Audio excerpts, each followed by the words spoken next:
The studio lights beamed down like interrogation lamps.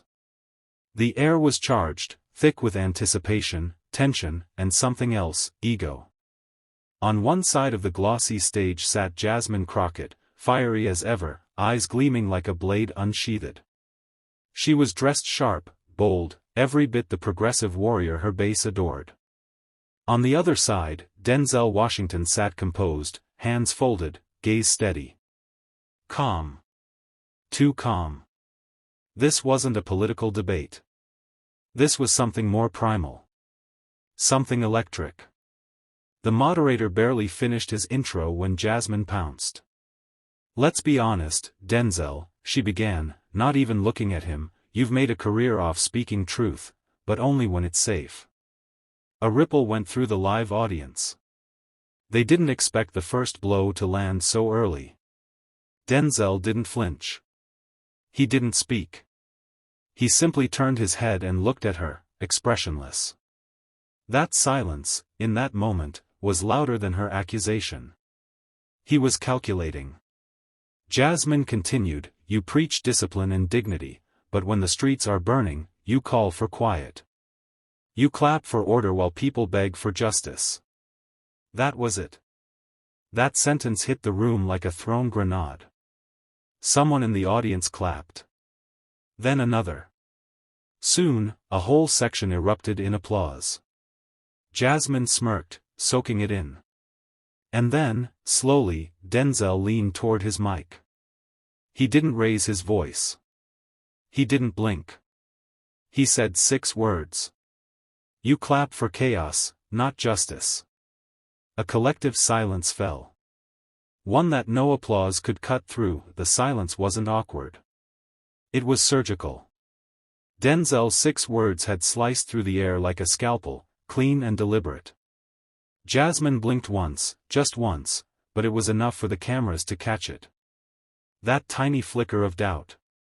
The smirk she wore seconds ago had evaporated. The moderator, caught in the tension, shuffled his notes as if that could defuse the moment. It didn't. Denzel didn't lean back in triumph. He didn't gloat. He sat there with the stillness of a man who had seen too much to be impressed by theatrics. His eyes didn't just look at Jasmine, they looked through her. She snapped back. "So I guess speaking up is chaos now? Protesting injustice is noise to you? Must be nice to lecture the people from a mansion in Beverly Hills." The crowd stirred. This was a street fight now, dressed in studio lights. But Denzel didn't flinch. Again. He simply lifted his hand and pointed toward the audience. "You all hear that?" he said quietly. "That's not the voice of protest. That's the sound of performance." Gasps. Cameras zoomed in. The producers knew they had gold. Twitter was already catching fire. Jasmine leaned in. "You think I'm performing?" Denzel gave her a slight nod. "You're not fighting for the unheard. You're shouting so you don't have to hear them." That's when the audience didn't just go quiet. They froze. Even the crew behind the cameras forgot to breathe. The battle lines had just changed. Jasmine's eyes narrowed, the fire in them now unmistakable. She wasn't just defending her stance anymore, she was defending her identity. Her voice rose, words sharper now, like she was swinging at shadows only she could see. "You think your calm makes you right? That silence is some kind of wisdom," she hissed. "You get to sit in peace because the rest of us are screaming just to survive." Denzel didn't move. His composure wasn't arrogance, it was defiance. The kind that comes from scars no one sees. "I earned my silence," he said quietly. "With decades of listening before speaking. You think noise equals power. But sometimes noise is just fear dressed in volume." Jasmine's fists clenched on the table. "Don't lecture me about fear. You've never had to walk into a room and be told you're too loud, too angry, too black to be taken seriously." That hit hard. The crowd murmured. For a moment, it felt like she had seized the narrative. But Denzel's reply was softer than expected. And yet here you are, loud, angry, and still standing. That should make you proud. But instead, you're turning it into a brand. Boom. The crowd didn't cheer. They didn't boo. They held their breath. The air in the studio was no longer electric, it was volcanic, right before eruption. Then Jasmine leaned forward, inches from Denzel. Say it, then. Say it to my face. You think I'm fake? Denzel stared into her eyes, not with rage, but with a mournful kind of truth. I think you're too real to be acting this small. Gasps again. Then silence. Deafening, deliberate silence. The host didn't dare interrupt, the room had turned into a vacuum. Cameras zoomed. Not a single whisper escaped from backstage. Jasmine sat frozen, not in defeat, but in disbelief. Denzel's words hadn't insulted her, they had exposed something deeper. A fracture between the image and the intent. She tried to regroup. Her next words came slower. Measured. You don't get to be the arbiter of authenticity, Denzel. You made your name playing roles, while I've been out here being real every day. Denzel's brow lifted, barely. And yet, the loudest ones in the room often forget who they're speaking for. Is it the people, or the mirror? The tension cracked. A few audience members murmured in agreement. Others crossed their arms, unsure whether to side with fury or grace. Jasmine leaned back now, as if trying to create distance, not just physically, but emotionally.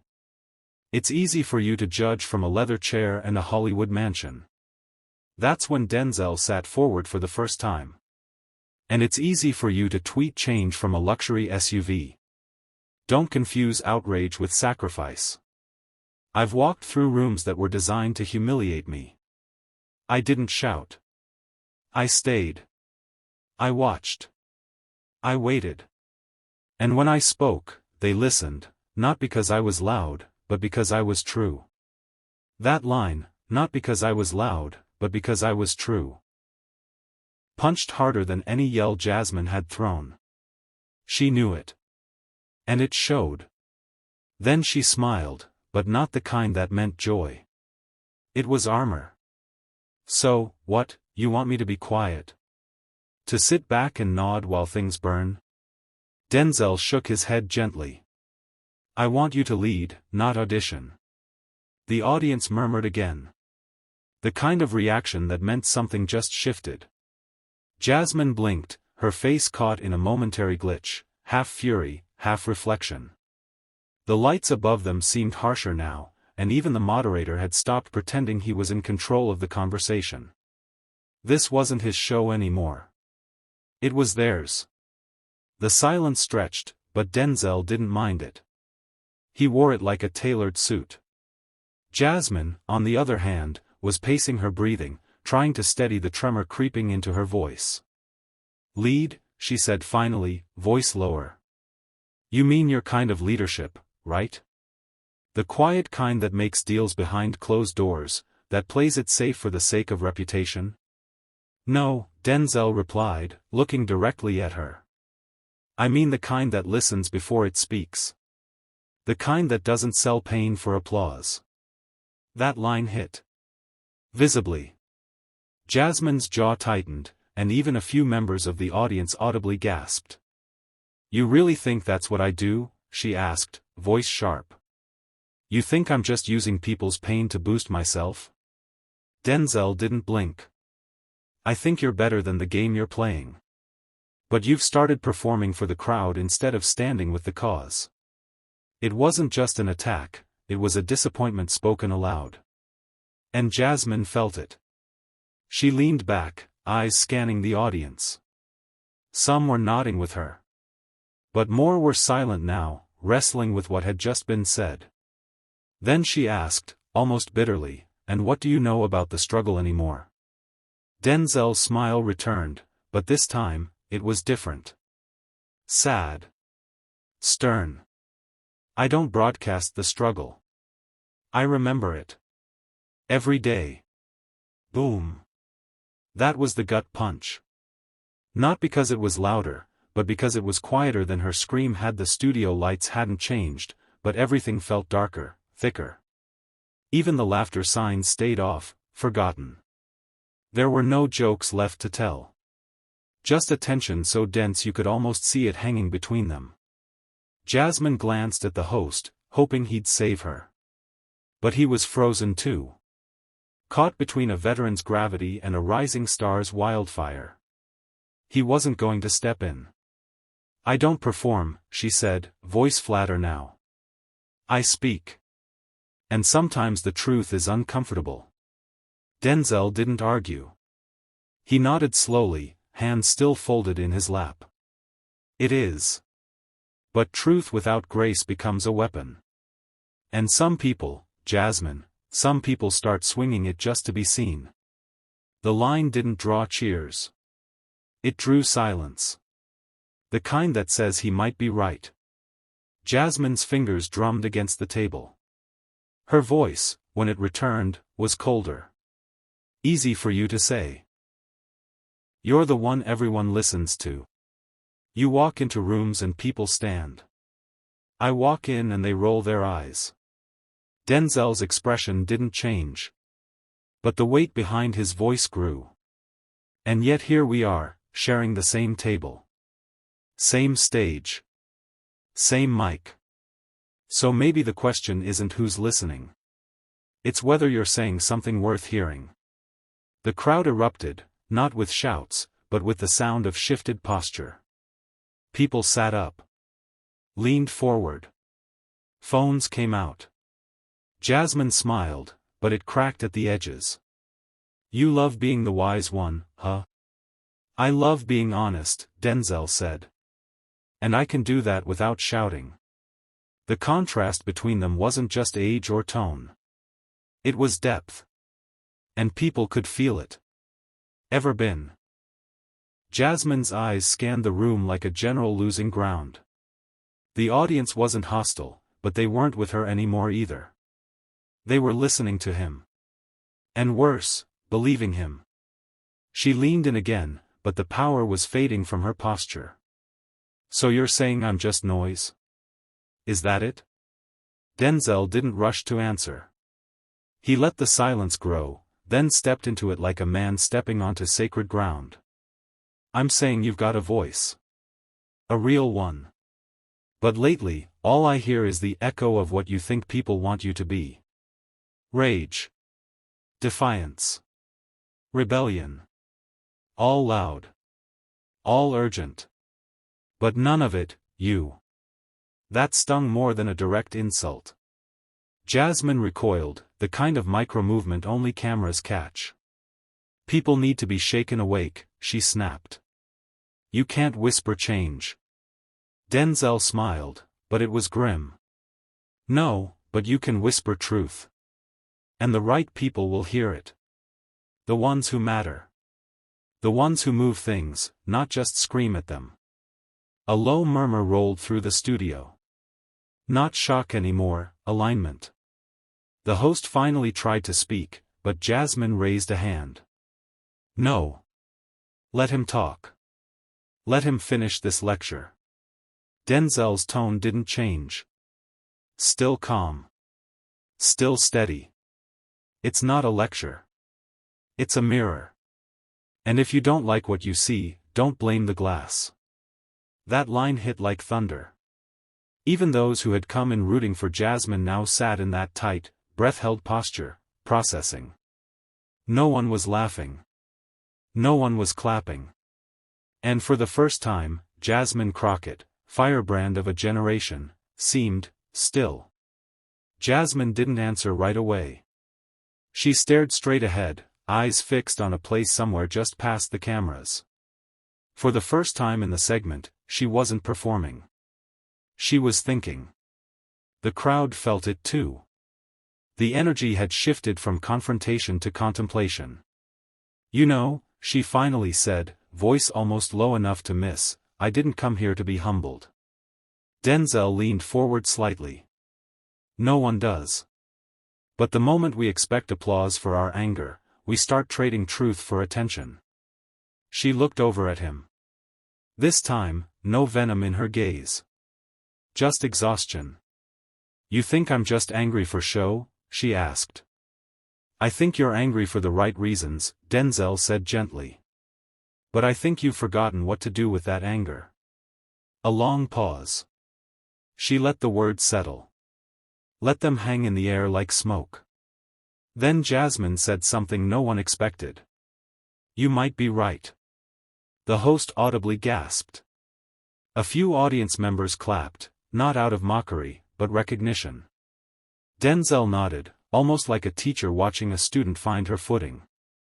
You're not wrong for raising your voice. Just don't forget to raise your vision too. The conversation wasn't a battle anymore. It was a moment. A real one. Jasmine took a breath, looked down, then back at him. I came in swinging, she said. But you didn't swing back. Didn't need to, Denzel replied. Because this wasn't a fight. It was a test. And did I fail? You're still here, aren't you? The audience didn't cheer. They stood. The standing ovation wasn't the wild, chaotic kind you hear after a joke lands or a punchline hits. It was slower. Heavier. Almost reverent. The kind reserved for moments where people feel truth instead of just hearing it. Jasmine looked around, stunned. She hadn't earned that applause. Not tonight. Not yet. But it wasn't for her. It was for him. For the man who hadn't raised his voice, hadn't insulted her, hadn't even tried to win, only to center the conversation. Denzel nodded in silent acknowledgement, then placed his hands flat on the table. The real work, he said, turning slightly toward her, starts after the cameras turn off. I've made mistakes too. Said things for heat, not for healing. But growth doesn't happen in front of an audience. It happens when we're alone, with ourselves. Jasmine swallowed. Hard. Then maybe we all need more of that, she replied. The alone part. The moderator, finally regaining his voice, leaned in. I don't even know what to say. Denzel looked at him and smiled. Then don't. Let it breathe. For once, the silence wasn't awkward, it was earned. And in that stillness, something shifted. Not just on stage, but in the room, in the viewers watching at home, and in the story that had been unfolding. This wasn't about who won. It was about who grew. And the audience knew it. As the credits began to roll and the studio lights dimmed to their soft end-of-segment hue, no one moved. Not the crew. Not the audience. Not even Jasmine. It felt like something sacred had happened on that stage. Denzel stood first, not in triumph, but in quiet grace. He extended a hand toward Jasmine. For a moment, she hesitated. Then, with a long breath, she took it.